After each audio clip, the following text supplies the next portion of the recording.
Kirk Cameron. So let's talk about Kirk. First of all, okay, I'm not sure what his credibility is in terms of talking about the Bible. He had a show a few years ago, 20 years ago, Growing Pains.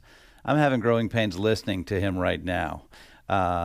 He's not an expert on the Bible. He doesn't, he's not studied the Bible. Last time I checked, he doesn't have a master's degree in seminary or anything like that. So he might want to pipe on down about wives submitting. And here's the thing about that verse. No one ever reads the next verse where it says men should submit to their wives and be faithful to their wives and love their wives as much as Christ loved the church. Well, Christ died for the church.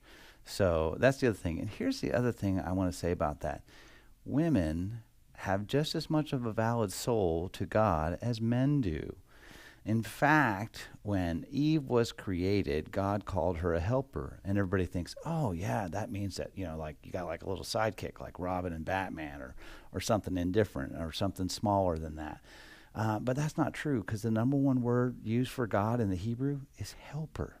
So actually, women are divine according to the Old Testament. And so I find this really, really insulting to women that Kirk Cameron says that wives should submit and that's the only way of true marriages. That is ridiculous. That is patriarchal. And he has no idea that the scriptures has patriarchal and social bias in it. And we've come a long way since then.